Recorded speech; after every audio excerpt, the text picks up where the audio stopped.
Por aquel tiempo, los filisteos reunieron sus tropas para ir a la guerra contra Israel.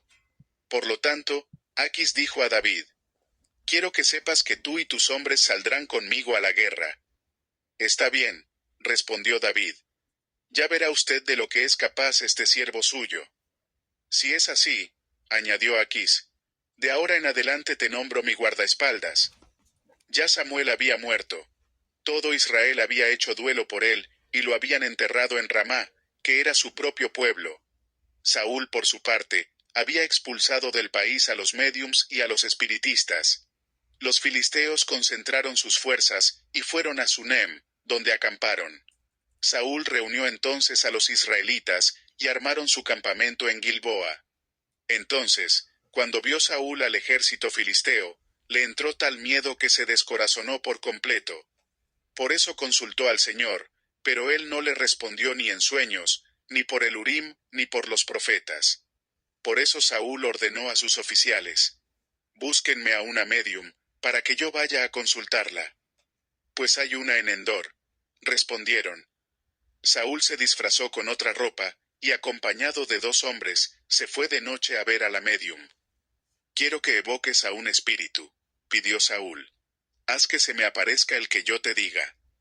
«¿Acaso no sabe usted lo que ha hecho Saúl?», respondió la mujer. «Ha expulsado del país a los médiums y a los espiritistas. ¿Por qué viene usted a tenderme una trampa y exponerme a la muerte? Tan cierto como que el Señor vive, te aseguro que nadie te va a castigar por esto», contestó Saúl. «¿A quién desea usted que yo haga aparecer?», preguntó la mujer. «Evócame a Samuel», respondió Saúl. Al ver a Samuel, la mujer pegó un grito. «Pero si usted es Saúl, ¿por qué me ha engañado?», reclamó. «No tienes nada que temer», dijo el rey. «Dime lo que has visto». «Veo un espíritu que sube de la tierra», respondió ella.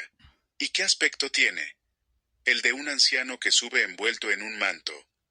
Al darse cuenta Saúl de que era Samuel, se postró rostro en tierra. Samuel dijo a Saúl: «¿Por qué me molestas, haciéndome subir?». «Estoy muy angustiado», respondió Saúl. «Los filisteos me están atacando, y Dios me ha abandonado. Ya no me responde, ni en sueños ni por medio de profetas. Por eso decidí llamarte, para que me digas lo que debo hacer». Samuel respondió: «Pero si el Señor se ha alejado de ti, y se ha vuelto tu enemigo, ¿por qué me consultas a mí? El Señor ha cumplido lo que había anunciado por medio de mí. Él te ha arrebatado de las manos el reino, y se lo ha dado a tu compañero David. Tú no obedeciste al Señor, pues no llevaste a cabo la furia de su castigo contra los amalecitas. Por eso Él te condena hoy. El Señor te entregará a ti y a Israel en manos de los filisteos. Mañana tú y tus hijos se unirán a mí, y el campamento israelita caerá en poder de los filisteos». Al instante Saúl se desplomó. Y es que estaba lleno de miedo por lo que Samuel había dicho, además de que se moría de hambre, pues en toda la noche y en todo el día, no había comido nada. Al verlo tan asustado, la mujer se acercó y dijo: «Yo, su sierva, le hice caso a usted, y por obedecer sus órdenes, me jugué la vida.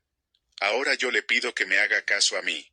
Déjeme traerle algún alimento para que coma. Así podrá recuperarse y seguir su camino».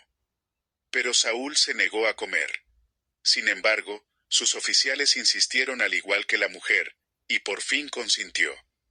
Se levantó del suelo y tomó asiento en la cama. La mujer tenía en su casa un becerro gordo al que mató enseguida. También amasó harina y horneó unos panes sin levadura. Luego les sirvió a Saúl y a sus oficiales. Esa misma noche, después de comer, todos ellos emprendieron el camino. Los filisteos reunieron a todas sus tropas en Afec. Los israelitas, por su parte, acamparon junto al manantial que está en Jezreel. Los jefes de los filisteos avanzaban en compañías de 100 y de 1000 soldados, seguidos de Aquis y de David y sus hombres.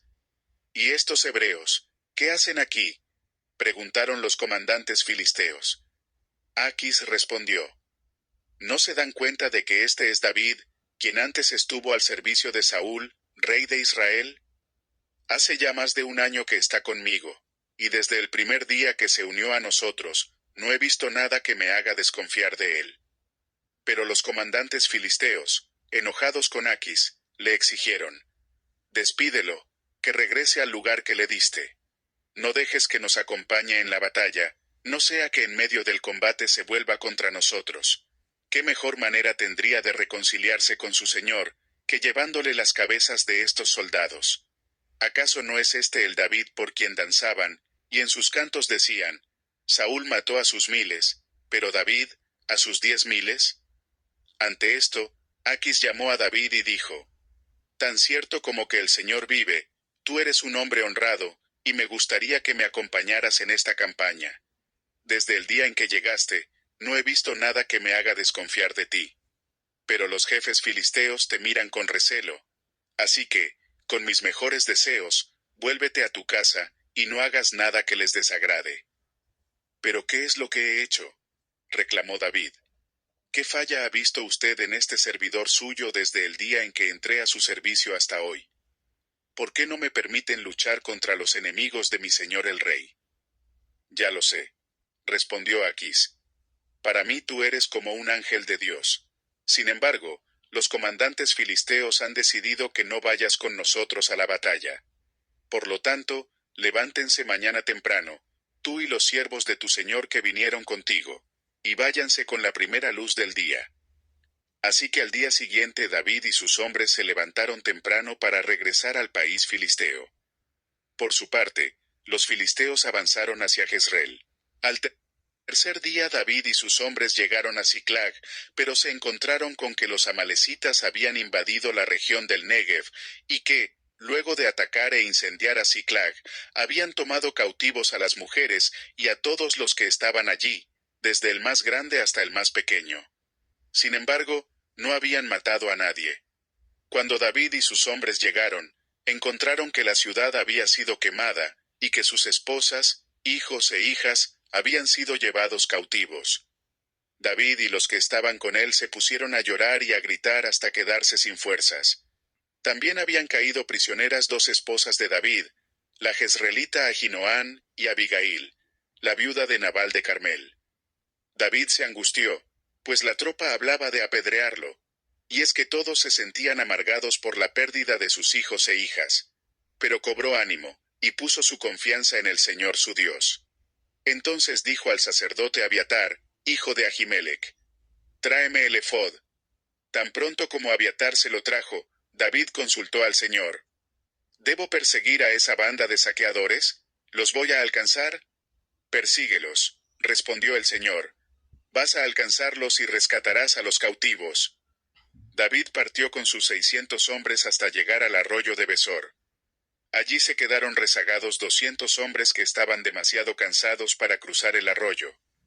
Así que David continuó la persecución con los 400 hombres restantes. Los hombres de David se encontraron en el campo con un egipcio, y se lo llevaron a David. Le dieron de comer y de beber, y le ofrecieron una torta de higo y 2 tortas de uvas pasas, pues hacía 3 días y 3 noches que no había comido ni bebido nada. En cuanto el egipcio comió, recobró las fuerzas. ¿A quién perteneces?, preguntó David. ¿De dónde vienes? Soy egipcio, respondió, esclavo de una malecita. Hace 3 días caí enfermo, y mi amo me abandonó. Habíamos invadido la región sur de los quereteos, de Judá y de Caleb. También incendiamos Siclag. Guíanos a donde está esa banda de saqueadores, dijo David. Júreme usted por Dios, suplicó el egipcio, que no me matará ni me entregará a mi amo. Con esa condición, lo llevo a donde está la banda. El egipcio los guió hasta los amalecitas, los cuales estaban dispersos por todo el campo, comiendo, bebiendo y festejando el gran botín que habían conseguido en el territorio filisteo, y en el de Judá. David los atacó al amanecer, y los combatió hasta la tarde del día siguiente. Los únicos que lograron escapar fueron 400 muchachos que huyeron en sus camellos. David pudo recobrar todo lo que los amalecitas se habían robado, y también rescató a sus 2 esposas. Nada les faltó del botín, ni grande ni pequeño, ni hijos ni hijas, ni ninguna otra cosa de lo que les habían quitado. David también se apoderó de todas las ovejas y vacas. La gente llevaba todo al frente y pregonaba: «Este es el botín de David». Luego David regresó al arroyo de Besor, donde se habían quedado los 200 hombres que estaban demasiado cansados para seguirlo. Ellos salieron al encuentro de David y su gente, y David, por su parte, se acercó para saludarlos. Pero entre los que acompañaban a David, había gente mala y perversa que reclamó: «Estos no vinieron con nosotros, así que no vamos a darles nada del botín que recobramos. Que tome cada uno a su esposa y a sus hijos, y que se vaya». «No hagan eso, mis hermanos», respondió David. «Fue el Señor quien nos lo dio todo, quien nos protegió y puso en nuestras manos a esa banda de saqueadores que nos había atacado. ¿Quién va a estar de acuerdo con ustedes? Del botín participan tanto los que se quedan cuidando el bagaje como los que van a la batalla». Aquel día David estableció ese estatuto como ley en Israel, la cual sigue vigente hasta el día de hoy. Después de llegar a Siclag, David envió parte del botín a sus amigos que eran jefes de Judá, con este mensaje: «Aquí tienen un regalo del botín que rescatamos de los enemigos del Señor». Recibieron ese regalo los ancianos de Betel, Ramot del Negev, Jatir, Aroer, Sifmot, Estemoa, Racal, las ciudades de Jeramel, las ciudades kenitas de Jormá, Borazán, Atac y Hebrón, y los ancianos de todos los lugares donde David y sus hombres habían vivido. Los filisteos fueron a la guerra contra Israel, y los israelitas huyeron ante ellos. Muchos cayeron muertos en el monte Gilboa. Entonces los filisteos se fueron en persecución de Saúl, y lograron matar a sus hijos Jonatán, Abinadab y Malquisúa. La batalla se intensificó contra Saúl, y los arqueros lo alcanzaron con sus flechas. Al verse gravemente herido, Saúl dijo a su escudero: «Saca la espada y mátame, no sea que esos incircuncisos me atraviesen cuando lleguen y se burlen de mí». Pero el escudero estaba tan asustado que no quiso hacerlo, de modo que Saúl mismo tomó su espada, y se dejó caer sobre ella. Cuando el escudero vio que Saúl caía muerto, también él se arrojó sobre su propia espada, y murió con él. Así, en un mismo día murieron Saúl, sus 3 hijos, su escudero, y todos sus hombres. Cuando los israelitas que vivían al otro lado del valle y del Jordán, vieron que el ejército de Israel había huido, y que Saúl y sus hijos habían muerto, también ellos abandonaron sus ciudades y se dieron a la fuga. Así fue como los filisteos las ocuparon.